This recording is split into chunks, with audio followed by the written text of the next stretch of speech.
Right, this is a quick walk around video and on a very windy day, so I do apologise. But this is for a wonderful car, Honda Civic 1.8 SR. It's covered just 34,000 miles. It's in beautiful condition. Finished in this gorgeous passion red, which looks far nicer in the flesh when you see it. It really does. So again, apologise, it's just whipped up a storm. Front of the car, lights and lenses are clear and intact. Bonnet, very clean. You have to get a microscope out to find anything on there at all. Near side, mirror smooth in the panels, absolutely beautifully clean.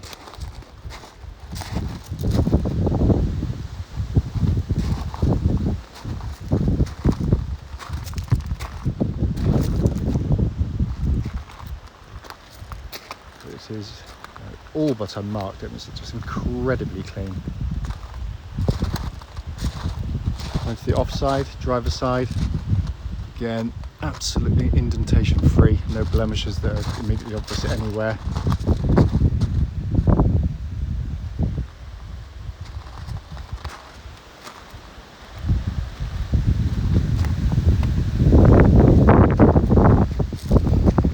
Really special car.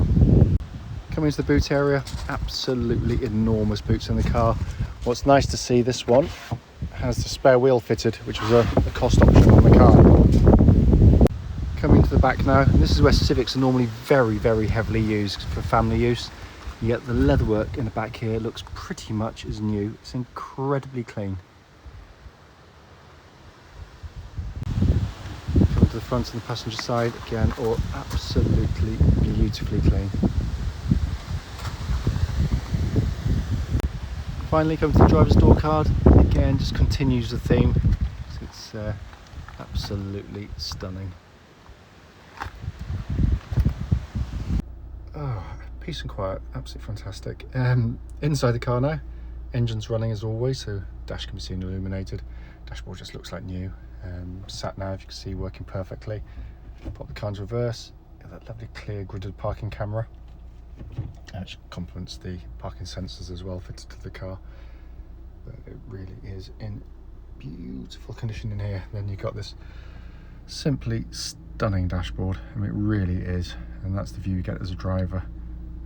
But yeah, it's a bit special, this one. Finally, just to show you, owner's manual pack and lock and wheel nut key all here and present with the car. Right then, this is a road test video, and this is for a Honda Civic 1.8 SR. This particular car is registered FN14, could be FH actually, sorry, I do apologise, JVF, and with a mileage of just 34,274 recorded. The reason for all of our videos, and especially this road test section, is to ensure that if anyone is looking at any of our cars online, they get to see the very car advertised actually in operation. And the reason we think it's important is because, like so many people, we've been to see cars which have looked absolutely fine in descriptions and videos, or sorry, descriptions and photographs, only to get there and find out that there's an obvious fault that shows up whilst driving the car. So that's why we do it.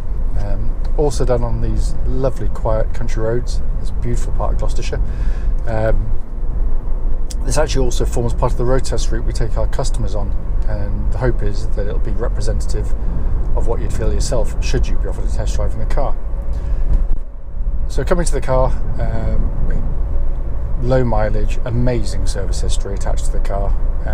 It comes as no surprise that the car drives absolutely beautifully. So if you want to at this point, you can just turn the video off, because I've got not much more to add, but I'm just going to go through as I always do on all my videos for those who can bear the rest of it.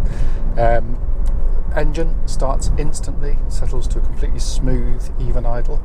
There are no warning lights on the dashboard at all relating to the engine or any other part of the car, and temperature gauge is running to third, which is exactly where it's meant to be on a Honda vehicle, and it's been running for well over half an hour now. The engines, as with pretty much every Honda 4-cylinder petrol engine, is a jewel. It's smooth, quiet, tractable, refined, keen to rev, sweet engine note, all the things, all the hallmarks of any good Honda engine. On top of which, they've got a reputation in class of being the most reliable engine in their class by a country mile. Incredibly long lasting, cam chain driven, no cam belts to worry about, but just a lovely engine to use day in, day out. Also very economical for a petrol engine, but a lovely unit. Engine then feeds through the clutch and the gearbox. Clutch, as you'd expect, smooth, positive, and bite point exactly where it's meant to be. And then you go on to another one of Honda's brilliant gear changes. Honda are renowned for them, and this is no different, because unlike some manufacturers who'll, because pretty much every gearbox now for front wheel drive cars, the gear lever here is joined to the gearbox underneath by cables. And unfortunately, that means that some manufacturers give you sort of lifeless, vague, notchy, horrible gearboxes to use. Honda make a real effort to give you a gear change that has a really nice tactile feel to it. So they want you to feel like almost as if the gear lever is going into the gearbox underneath, and it's pretty much achieved. It's got a kind of a mechanical heft to it in a nice way, but there's no effort, of course. But it just feels beautifully engineered, and it feels exactly as it would have done when it was new as well, because there's absolutely no slack in it at all. And then we come on to the steering and the chassis, which is almost the best part of the car in some ways. It's beautifully set up, because ultimately this is a family car. So if it's too hard and sporty, it'd be too uncomfortable for passengers. If it's too floaty and soft, it's totally uninspiring to drive. They just hit a lovely sweet spot with the car. It starts with the steering, which is really quick, accurate, precise.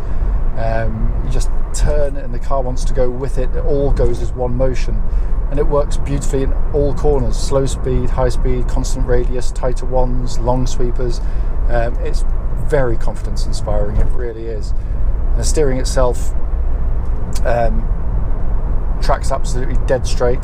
There's no vibrations at this speed, or any speed up to the legal limit actually, but beautifully set up power steering. And then the chassis itself, what it gives you fundamentally is a very comfortable, controlled ride. The damping's really good on it.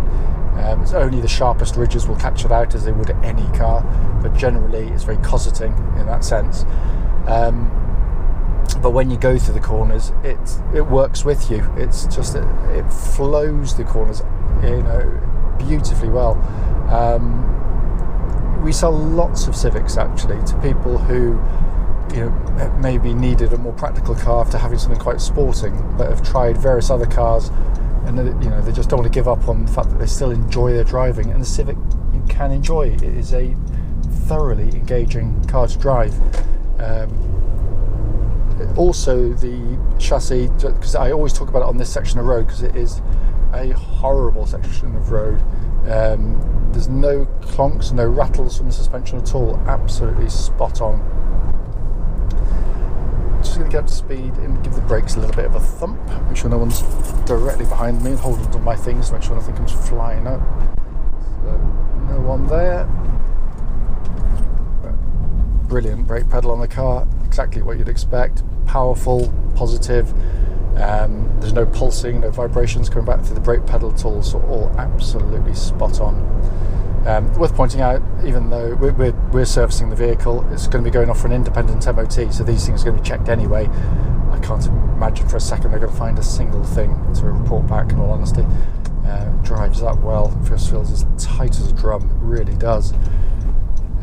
Finally, to come into the interior, which I've always maintained in videos that it is so I've got to work out what this chap's doing. It is an interior that sort of polarizes opinion, which I've always said I think is a really good thing, because I think some of the best designs, and I think this is, people don't just sit on the fence with them, they either like it or don't. And I just think this is one of these interiors that I've loved since the generation before. This is kind of a variation on that. But the reason I like it it works. It's not just there for gimmick, for show, for to look. I've got a massive screen. I've got some fancy this, fancy that. It's there for a reason. Everything's placed ergonomically, visually or otherwise. Because most dashboards that you get behind in cars are basically, they're just literally variations of exactly the same thing. So you're going to have a centre stack here, and you're going to have a binnacle there, and you could be in any car, squint your eyes, and it could be any one of 10 manufacturers. This could only be a Civic. The only thing's remotely conventional is the centre part, just because it works. You've got a sat nav working perfectly, dual zone climate control, pumping out ice cold air, by the way, and that can give you different temperatures side to side if you so wish. Heated seats, again, working exactly as they should. Every button, as is always the case with Hondas, has that beautiful quality of actuation to it. Really nice to touch and operate the controls on the Hondas. But then my favourite part has always been this two-tier dash design. It's because it's genius. Basically, the upper deck is the information you're going to look at most commonly. So they don't want you looking further down to the dashboard and take your eyes off the road. That's the theory. So if you change things like your fan speed or radio, you get a little display down there, but a much bigger one high up on the dashboard. But the most common one that everyone looks at is your speed, and there it is, all by itself, floating in the ether. Looks absolutely brilliant. So I can look at the cars ahead, pedestrians, cyclists, horses, whatever happens to be, but keep my eye on my speed at all times, and it is genius. Then down below that, you've got more conventional pod of 3 dials, big rev counter in the middle, flanked by temperature and fuel gauges, and this lovely thick-rimmed steering wheel. The car's in stunning condition in here as well, absolutely stunning condition. At night, as nerdy as it sounds, it looks fantastic illuminated as well. It's got that lovely lighting to it. It's kind of soft lighting, but it just makes you feel quite special, whereas most cars leave you stone cold. They really do. As I said at the start of the video, brief as it might well be, it's literally just to show the car operating, but to feedback on any obvious issues, of which is nothing at all. I hate saying it, but it literally does drive like new.